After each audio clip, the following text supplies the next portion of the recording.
Ассаламу алейкум, урматтуу министрдин орун басары. Протокол деген бул адеп ахлак деген нерсе. Маданият, адеп ахлак, жакшы мамиле түзүш үчүн, ортодо сый урмат болуш үчүн, кадырын жайына коюш үчүн эле. Кыргызда протокол болуп келген. Мына устукан тартуу ушул протокол. Кимге кандай устукан бересиң, ошондон эле билдирип коесуң кимдин даражасы кандай, таасири кандай, оорду кандай.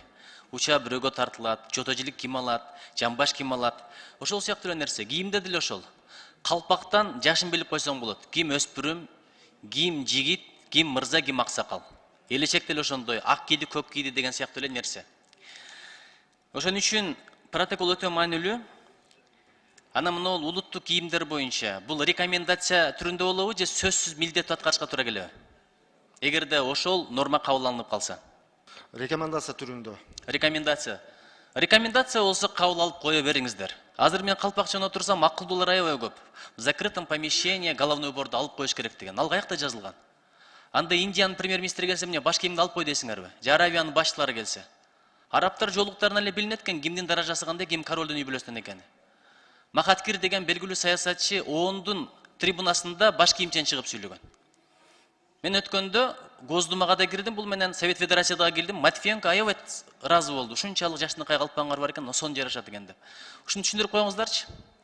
Өтө эле мындай Европаны туурап, Американы туурап, ансыз деле мындай бат эле туурап, өзгөрүп кеткен өзгөчөлүгүбүз бар эле.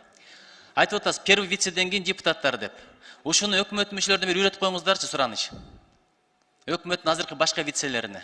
31 августта көрдүңүздөр. Эми катуу тийбесин, итине питине чейин каякта отурду, анан дагы кимдер каякта отурду. Ордуларын билип жүрсүнчү, ушуну бир айтып коюңуздарчы, сураныч. Биз барып калсак, биз да билели ордубузду. Ар ким өзүнүн ордун билсе эле, ортодо конфликт болбойт. Анан дагы бир суроо мына, Казакстанда кирди чыкты эрежеси өзгөрүп атат. Азыр билинбей атат, 27-синде күчүнө кирди. 30 күндөн кийин кыргыздардын массовый депортация башталат. Ошондо анан кийин баш аягыбызды таппай кыйкырабыз. Кандай чара көрүлүп атат ушуга? Нуржигит Кадырбекович, рахмат сурооңузга. Биринчиден, сиз берген суроо боюнча биздин протоколдо эч качан ак калпак кийгенге чектөө коюлбайт. Ар ким Рахмат, ушуну түшүндүрүп коюңузчу. Акылдуулар аябай көп да бизде, мына соцсетте отурган. Калпак кийгенге, сыртка барганда деле калпак кийбеңиздер деп чектөө коюлбайт.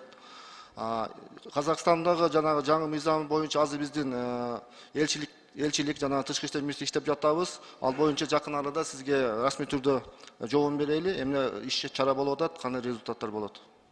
Рахмат. Ушуну иштеп коюңуздарчы, анткени кошуна өлкөбүз, көп мекендештерибиз ал жакка барат. Күн сайын кирип чыгып тиричилик кылып аткандар бар. Алар эми түшүнөм, өздөрүнүн кызыкчылыгына иштеп атат, бирок келип бул казак бир туугандарга деле зыянга эле турат да экономикасына. Ушуну бир түшүндүрүп, бир тууган элибиз жакшылап сүйлөшүүлөр жүргүзсөңүздөр, сөзсүз максат коюп сүйлөсөк максатыбызга жетебиз. Протоколдо концерттер болот, баягында билесиз, ШОС. Не деген дөш анын бардыгы келди. Кытайдын лидери, Россиянын лидери, Белоруссияныкы, Өзбекстан, Казакстандыкы.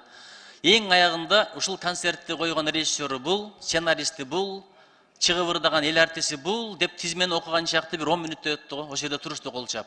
Аларга мунун эмне кереги бар? Ушуну кыскартып койсо болобу?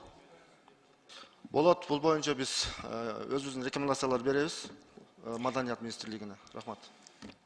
Эми бардыгыбыз эле универсалбыз. Башка элдин маданиятын сыйлайбыз, бирок улуттук колорит киргизгенден уялбаңыздар, тартынбаңыздар. Мен муну колдойм. Алга жылай берели, бунун үчүн эч ким бизди айыптабайт. Чоң рахмат.